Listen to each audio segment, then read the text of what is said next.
지금 계속 여러 번 욥기 이야기를 드렸는데 뭐 약간 반복되는 느낌이 있긴 하지만은 어쨌든 욥기의 내용은 고난 가운데 욥이 무엇을 깨닫게 되었는가 여기에 있습니다. 그래서 욥을 잘 살펴보시게 되면은 참 신앙이 좋은 사람이죠. 신앙이 참 좋은 사람이고 고난 가운데서도 하나님을 뭐 욕되게 하거나 뭐 하나님 앞에 범죄하지 않는 이런 욥이었던 겁니다. 그런데 이런 마음도 한 일주일 정도 지나자 그의 마음에 이 고난으로 인한 어려움들과 의문들이 찾아왔던 겁니다. 그래서 자기의 생일을 저주하고 고통도 심한데 도대체 이 일이 왜 일어났는지 알 수가 없는 겁니다.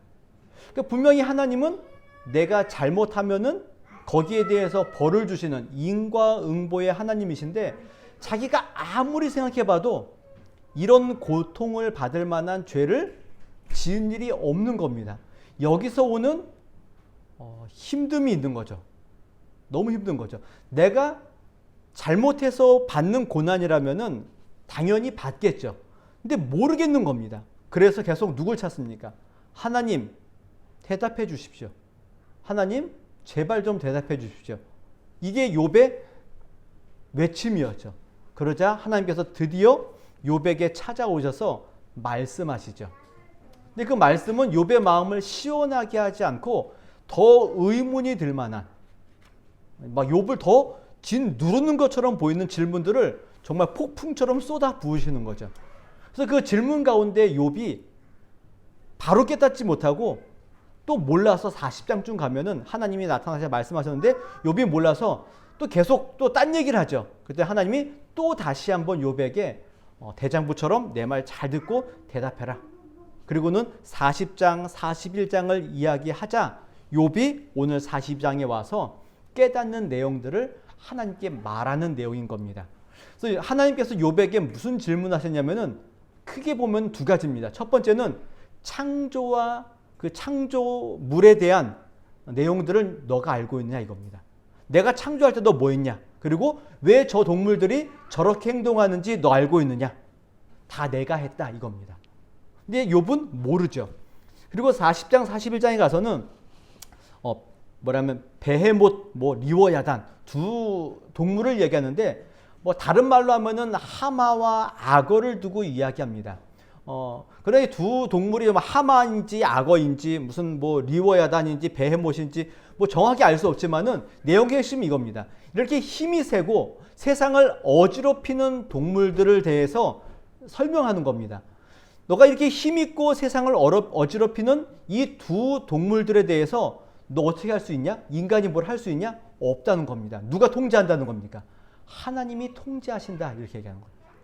인간은 통제하지 못하지만은 하나님은 이렇게 힘있고 이 세상을 어지럽히는 것들도 하나님의 통제 아래 있다는 것들을 이야기하게 되자 욥이 거기서 깨달음이 생긴 겁니다.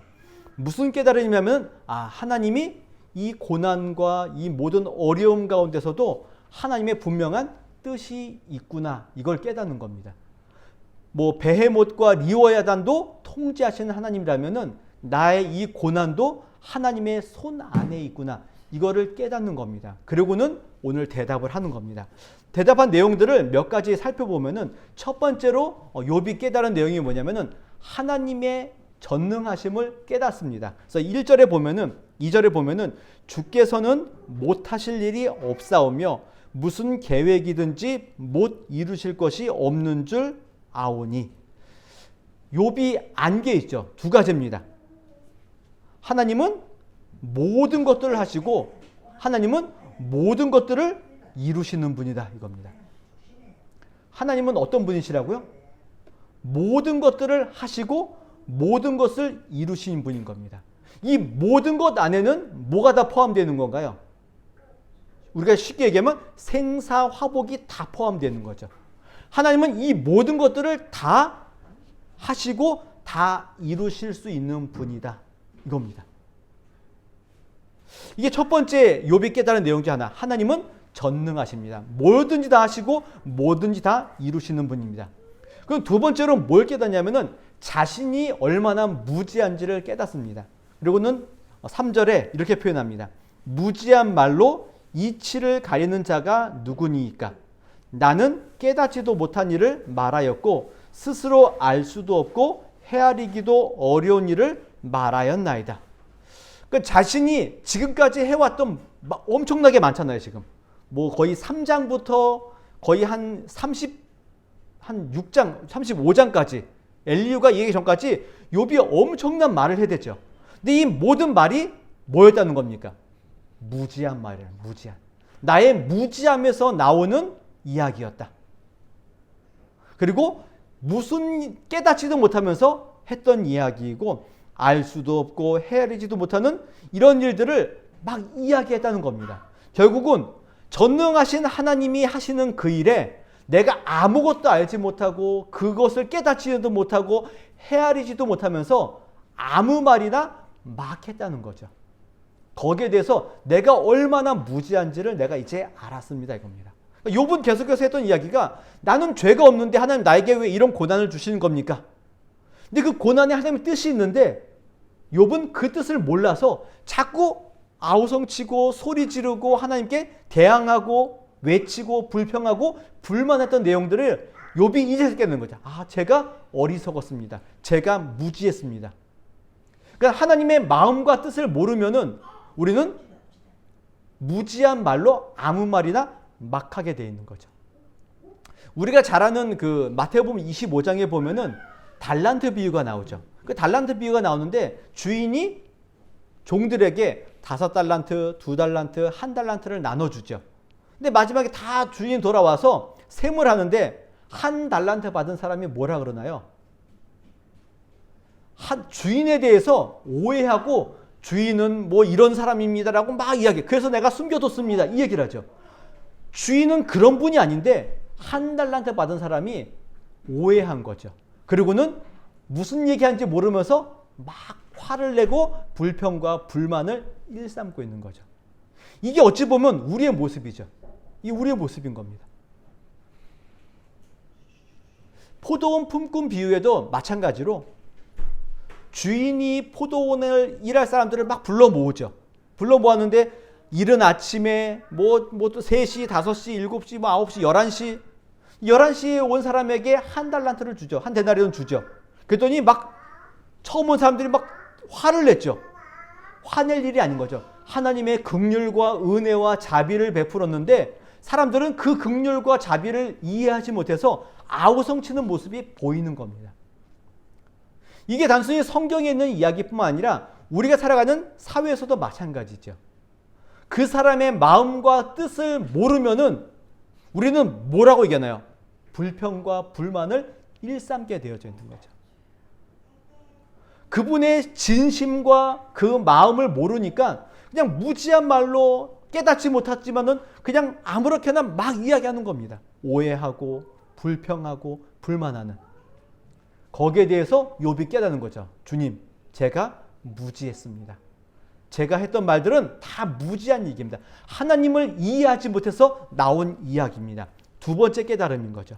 그리고는 세 번째로 이 두 하나님이 누구신지 알고 내가 누구인지 알게 되자 하나님께 뭔가 결단을 합니다. 어떤 결단을 하냐면은 내가 말하겠사오니 주는 들으시고 내가 주께 묻겠사오니 주여 내게 알게 하옵소서. 욥이 결단하는 겁니다. 이제는 내가 하나님께 묻겠습니다.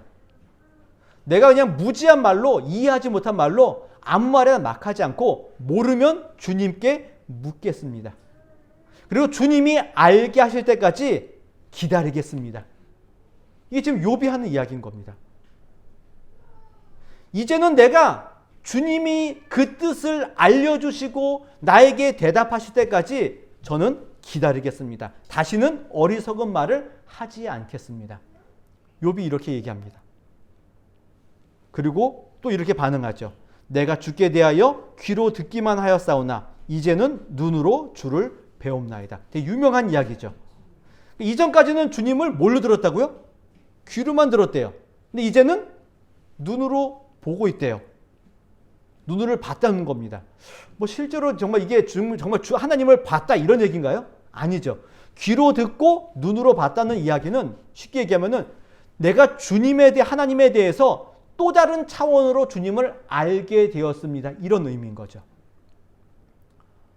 마치 이런 것 같죠. 어디 뭐 맛있는 집, 맛집, 아니면 어디 뭐 좋은 뭐 명소 이런 걸 맨날 귀로만 듣죠. 어떻습니까? 가끔 뭐 이렇게 요즘은 옛날에는 귀로만 들었는데 요즘에는 뭐 이렇게 인터넷 찾아보면은 사진들이 많아서 눈으로 볼 수 있죠. 그런데 실제로는 어떻게 되나요? 가봐야 되죠. 가보면 또 다른 거죠. 이런 경험 많이 보셨죠? 어디 가서 너무 멋있어요, 경치가. 그래서 사진으로 찍으려 그러면은 내가 봤던 그 모습이 사진에 나오나요, 안 나오나요? 안 나오죠. 참 안타깝지 않나요? 내가 보고 감동했던 그 경치가 정말 사진으로 담겼으면 좋겠는데 안 담깁니다. 안 담기죠. 그래도 어쨌든 눈으로 봤으면은 엄청난 기쁨이 있는 거죠. 욥의 마음이 지금 이런 마음인 겁니다. 뭐 주님을 귀로 듣다가 눈으로 봤습니다라는 이야기는 내가 이전까지는 하나님을 뭘로 알고 있었던 겁니까?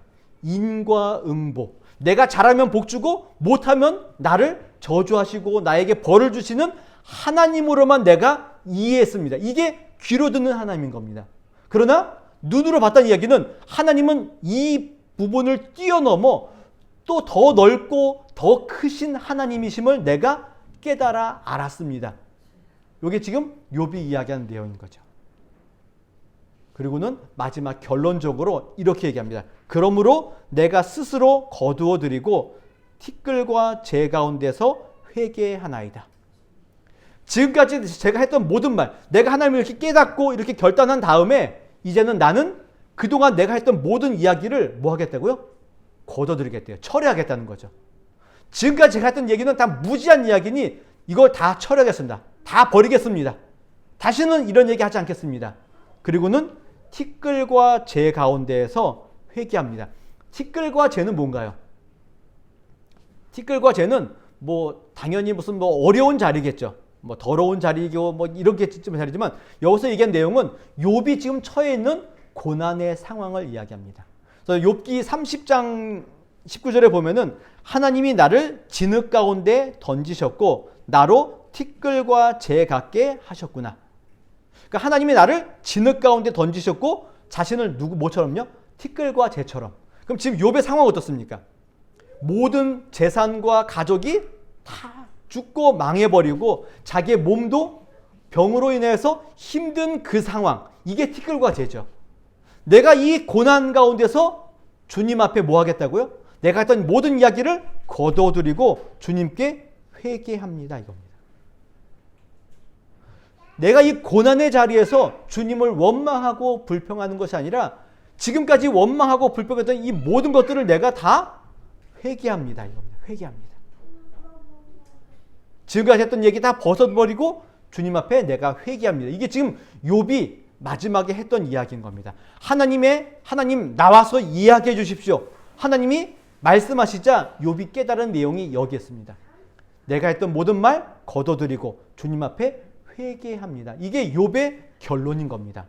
근데 욥이 이렇게 깨달은 내용들을 말한 다음에 오늘 7절부터 마지막 절까지 보면은 42장에 두 가지 이야기가 나옵니다. 첫 번째는 여기 성경에 보면은 결론이라고 되어 있고 여호와께서 욥에게 복을 주시다. 그러니까 욥의 결론과 하나님의 축복에 대한 내용이 등장합니다. 그러면 이게 두 가지를 봤을 적에 좀 생각해봐야 할 내용이 뭐냐면은 하나님께 욥이 고백한 다음에 하나님의 어떻게 보면은 평가가 나와야 되잖아요. 욥의 내용에 대한 뭔가 평가를 하시는데 욥에 대한 평가는 뭐라고 말 안 하시고 하나님이 무슨 말씀을 하시냐면은 욥의 친구들에게 뭔가 말합니다. 욥의 친구들에게 무슨 이야기를 하냐면은 대만 사람 엘리바스에게 이르되 내가 너와 내 두 친구에게 노하나니 이는 너희가 나를 가리켜 말한 것이 내 종 욥의 말같이 옳지 못함이니라. 하나님의 마지막 결론은 뭐라고요?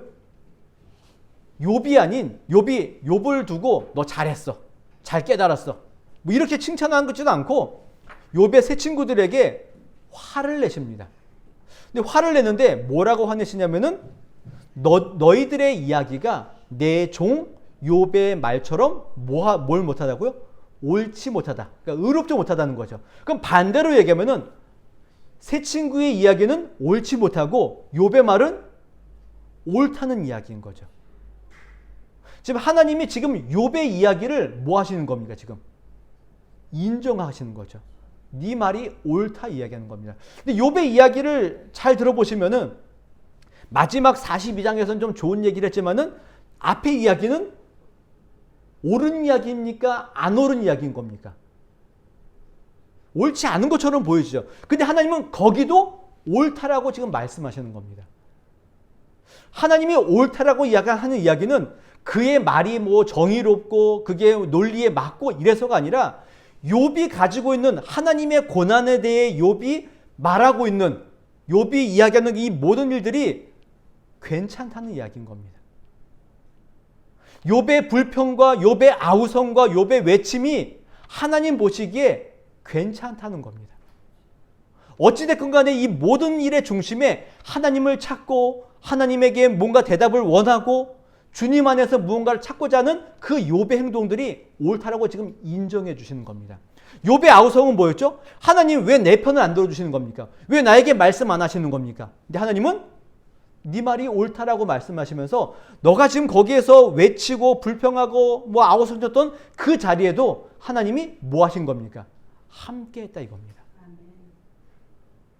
욥은 왜 나에게 안 찾아오십니까? 왜 나를 멀리 하십니까? 그랬는데 그 자리에 하나님은 그의 욥의 이야기를 듣고 계셨고 욥의 편을 들고 계셨고 욥의 이야기에 어찌 보면 본문에 나와 있지만 흡족해 하셨다라는 것들을 알 수 있는 겁니다. 욥의 그 어려운 자리에 주님이 함께 계셨다 이겁니다. 우리가 잘 아는 그 예화 있잖아요. 어떤 분이 이제 뭐 꿈인지 제가 정확히 기억 안 나지만 그 이렇게 자기의 일생을 보니까 발자국이 몇 개가 있었죠? 두 사람의 발자국이 있었죠. 근데 한 발자국은 자기고 한쪽은 누굽니까? 주님이신 거죠. 근데 한참 가다 보니까 자기가 가장 힘들고 어려울 적에 발자국이 몇 개가 없죠? 2개밖에 없는 겁니다. 그래서 주님께 물어봤죠. 주님, 이렇게 힘든 그때 왜 나를 혼자 두신 겁니까? 근데 주님 뭐라고 하셨죠? 내가 너를 업고 갔다. 잘하는 예화 아닙니까? 뭐 정말 뭐 주님이 뭐 그런 건 아니겠지만 그 얘기는 우리에게 뭘 보여주는 겁니까? 주님이 안 계신 것처럼 보이는 그 순간에도 주님은 나와 뭐 하셨다는 겁니까? 함께 하셨다 이겁니다. 욥이 불평하고 불만하고 하나님께 아우성치는 그 자리에도 하나님은 욥과 함께 하셨고 그의 이야기를 듣고 계셨다는 겁니다. 욥이 이 결론의 내용은 여기에 있는 겁니다. 굉장하죠. 하나님이 욥의 편을 들어주시고 계시는 겁니다. 그 어려운 자리에도 주님은 그와 함께 있었다. 주님은 한 번도 욥의 이야기를 욥의 자리에서 떠나보신 적이 없다는 것들을 보여주는 겁니다. 그리고 나서 욥의 친구들에게 노한 다음에 욥을 칭찬한 다음에 친구들에게 뭘 이야기하냐면은 너희는 수소 7과 순양 7을 가지고 내 종 욥이 너희를 위하여 기도할 것인즉 내가 그를 기쁘게 받으리니 너희가 우매한 만큼 너희에게 갚지 아니하리라. 이는 너희가 나를 가리켜 말한 것이 내 종 욥의 말과 같이 옳지 못함이니라. 하나님이 새 친구들에게 노한 다음에 뭘 얘기하죠? 너희를 위해서 욥이 너희를 위해 기도하기에 부탁해라. 그리고 욥이 기도하면은 어찌 보면 너희들을 용서하겠다 이겁니다. 욥이 그 이야기를 듣고 어떻게 했을까요? 지금 본문에 뭐라고 되어 있죠? 그대로 명령하신 대로 행동하죠. 지금 여기 본문의 내용, 욥기 전체적으로 봤을 적에 욥이 봤을 적에 새 친구들을 위해 기도해 주고 싶은 마음이 생길까요? 안 생길까요? 지금 자기는 지금 너무 힘들어 죽겠는데 새 친구가 가서 뭐 했죠? 너 죄 졌으니까 빨리 회개해. 아니야, 나 그런 적 없어. 아니야, 넌 너무 교만해. 너 그런 얘기하면 안 돼. 하나님께 어떻게 그런 얘기할 수 있어? 너 너무 교만해. 빨리 교만을 버리고 겸손하게 주님 앞에 회개해. 이게 세 친구들의 이야기였거든요. 그럼 욥이 지금 그런 어떻게 보면 악담과 그 어떻게 보면 저주와도 같은 이야기를 다 받았죠. 받들었죠. 그러고 나서 하나님께서 너희들 틀렸고 욥이 맞아 그러면은 욥 입장에서는 거봐 내 말이 맞잖아. 네가 틀렸지. 너희들 좀 혼나봐야 돼. 너도 나처럼 좀 기다려봐. 너희들도 나처럼 혼 좀 나봐. 뭐 이러고 나서 기도해 줄 수 있겠죠. 근데 욥은 그렇게 하지 않습니다. 그들을 위해 기도해 주죠. 근데 재밌는 표현은 그러면 욥이 그들을 위해 기도해 줬으면은 하나님이 그들을 용서해 줬다. 뭐 이런 표현이 나와야 되는데 성경은 용서해 줬다 표현하지 않고 여호와께서 욥을 기쁘게 받으셨다. 결론이 희한하죠. 하나님이 뭘 받으셨다고요? 욥을 받으셨대요. 욥의 마음을 받으신 거죠. 그러니까 욥이 제가 주님 앞에 뭐 회개합니다. 이 회개가 중요한 것이 아니라 회개 다음에 친구들과 함께 교제하고 그들과 관계가 회복되고 나자 하나님이 욥을 받으시는 겁니다. 여기까지 가셔야 되는 겁니다. 고난에 대해서 하나님을 이해하고 하나님 앞에 내가 회개하고 이게 끝이 아니라 그 다음에 어디로 가야 된다고요? 친구들과 때로는 교회와 성도들과 믿음의 사람들과 때로는 세상 사람들과 내 이웃들과 함께 같이 이 기쁨을 누리는 자리까지 가야 된다고요. 그제서야 하나님이 욥을 받으시는 겁니다. 욥의 회개를 받지 아니하시고 욥의 이 기도를 하나님이 받으시는 겁니다. 그리고 욥을 기쁘게 받으신 다음에 우리가 잘 아는 하나님께서 욥에게 뭘 하시죠? 축복하시죠. 그래서 10절에 보면은 욥이 그의 친구들을 위하여 기도할 때 여호와께서 욥의 곤경을 돌이키시고 여호와께서 욥에게 이전 모든 소유보다 갑절이나 주신지라. 회개할 때가 아니라 기도할 때 하나님이 욥의 모든 곤경을 돌이키시죠. 아마 욥이 가지고 있는 병과 모든 것들을 회복시키시고 어떻게 해요? 소유까지도 갑절이나 주십니다. 그래서 보면은 뭐 염소, 뭐 소, 양, 뭐 자녀들 갑절을 주시죠. 근데 여러분 이게 좀 한번 살펴보면은 이게 하나님이 갑절을 주셨는데 여러분 이게 축복입니까?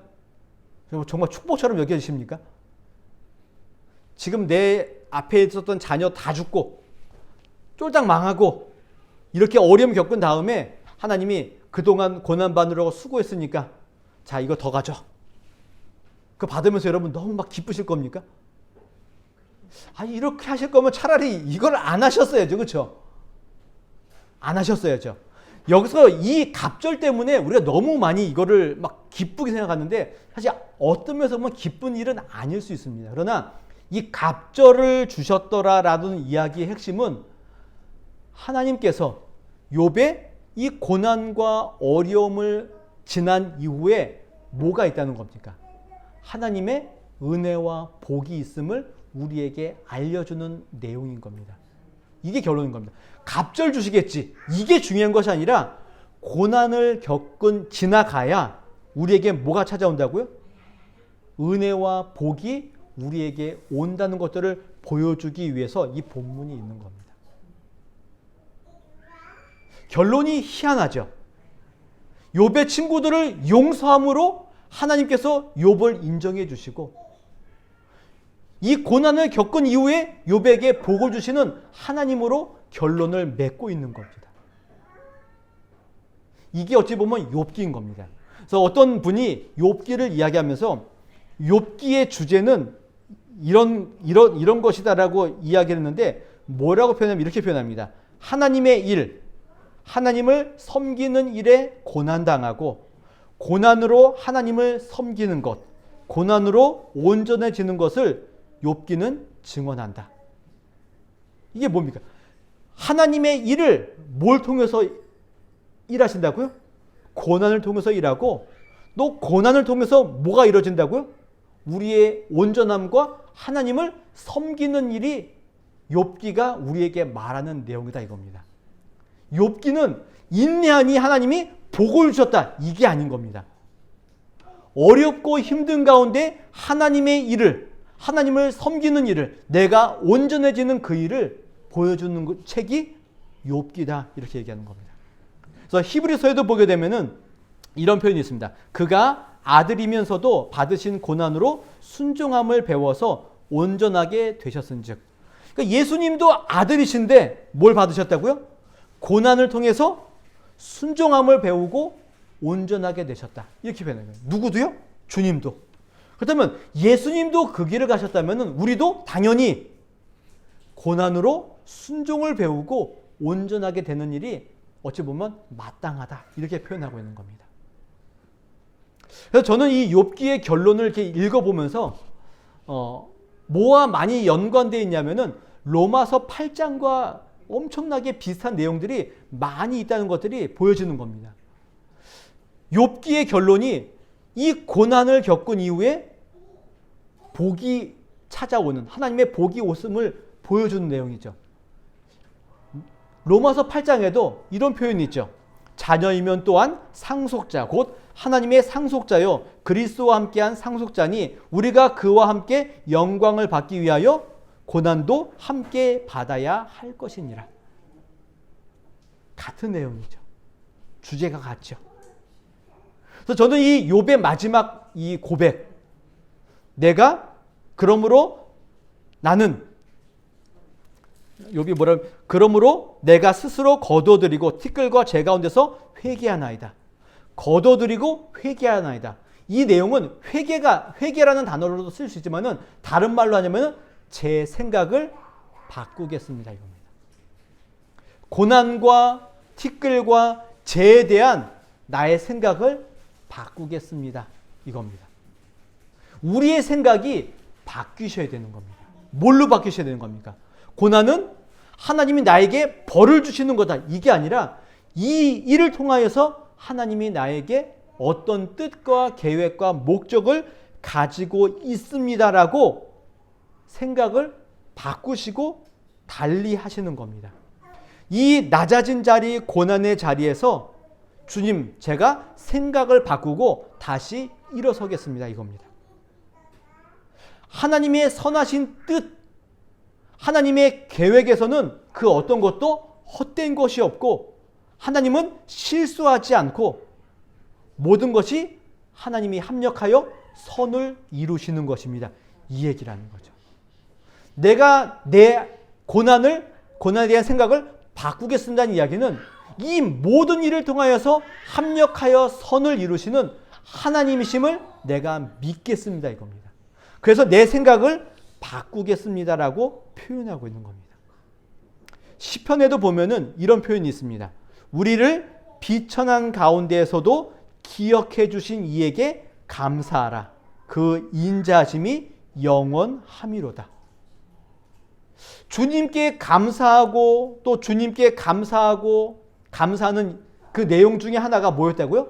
나를 비천한 가운데 두신 하나님께 감사하라. 이겁니다. 내가 고난과 비천한 가운데 있지만은 나를 기억하시고 나를 떠나지 아니하시고 거기에서 역사하시고 능력과 긍휼과 자비를 베푸시는 하나님께 감사한다 이겁니다. 이게 시편의 고백이죠. 내가 이 자리에 있다 할지라도 티끌과 재 가운데 있다 할지라도 이곳이 주님과 함께 하신다면은 이 자리가 영광의 자리고 은혜의 자리고 긍휼의 자리이기 때문에 나는 주님께 감사합니다 이겁니다. 그래서 욥이 내 생각을 바꾸겠습니다. 이 표현이 나온 겁니다.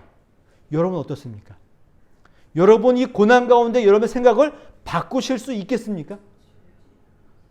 바꾸실 수 있겠습니까가 아니라 바꾸셔야 됩니다. 욥처럼 바꾸셔야 됩니다. 이것을 바꾸지 않으면 우리는 지금 이 상황에서 하나님의 넓고 크신 그분의 뜻을 이해하지 못해서 아우성칠 수밖에 없는 우리의 모습일 수밖에 없습니다. 그러나 그 생각을 바꾸고 뜻을 바꾼다면은 주님 안에서 감사와 찬송이 우리 가운데 있을 수밖에 없는 것이고 그 안에서 주님이 나에게 허락하실 온전함과 주님이 나에게 허락하실 복된 내용들을 기대할 수밖에 없는 것이죠. 그래서 제가 또 로마서 8장을 다시 한번 인용한다면은 생각하건대 현재의 고난은 장차 우리에게 나타날 영광과 비교할 수 없도다. 우리가 알거니와 하나님을 사랑하는 자 곧 그의 뜻대로 부르심을 입은 자들에게는 모든 것이 합력하여 선을 이루느니라. 이게 어찌 보면 욥기의 결론인 것 같습니다. 모든 것이 합력하여 선을 이루시는 하나님의 뜻, 그분의 의지, 그분의 사랑, 그분의 계획, 그분의 목적, 그분의 선하심을 우리가 이해할 때만 이런 고백과 이런 표현이 나오는 겁니다. 욥기 42장에 나오는 티끌과 재 가운데서 회개하나이다. 내가 전에는 주님을 귀로 들었는데 이제는 주님을 눈으로 배웠습니다. 이런 고백을 하기 위해서는 우리 가운데 뭘 지나가야 된다고요? 욥기에 나와 있는 3장부터 35장까지의 이 욥의 불평과 불만과 이 모든 것들을 견뎌내시고 이겨내시고 이것을 지나가셔야 된다는 겁니다. 뭐 욥기가 뭐 전부는 아니겠지만은 욥기를 우리의 삶에 대비해 본다면은 여러분들은 지금 어디쯤 와 계십니까? 그냥 1장, 2장에서 머물러서 지금 나는 이 정도면 신앙생활 잘하고 있지. 혹시 이러고 있지 않으십니까? 아니면은 이런 가운데서 신앙생활을 잘하고 있는데 어려움을 만나서 3장에 나와 있는 욥처럼 자기의 생일을 저주하고 하나님을 원망하는 자리에 있는 겁니까? 아니면은 욥과 새 친구들의 대화처럼 주님 앞에서 아우성치고 있는 그 자리에 있습니까? 아니면은 욥기 42장에 나와 있는 욥처럼 모든 것들을 다 깨닫고 주님의 크심과 은혜를 경험한 다음에 모든 일에 주님 앞에 감사하며 자신의 생각을 바꾸는 그 자리에 와 계십니까? 어디에 있는지 저는 모를 겁니다. 그러나 여러분들은 아실 수 있을 겁니다.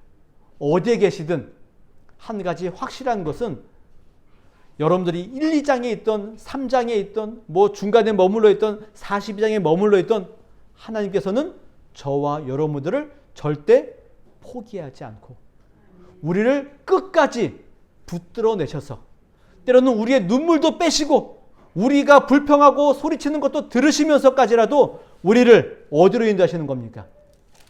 42장 마지막에 나와 있는 이 복된 자리까지 분명히 우리를 인도하실 것을 확신하셔야 되는 겁니다. 이 확신이 여러분들에 있을 적에 여러분들의 모든 삶 가운데 불평과 불만이 아닌 하나님을 향한 감사와 찬송으로 우리의 삶이 변화될 것을 확신하면서 주님이 주시는 그 자리에서 그것이 바로 영광된 자리임을 기억하시고 주님의 은혜를 기다리시고 그 기다리심 가운데서 끝까지 포기하지 않고 주님을 붙잡으시는 하나님의 성도들, 주님의 자녀들이 되시기를 주님의 이름으로 부탁을 드리겠습니다.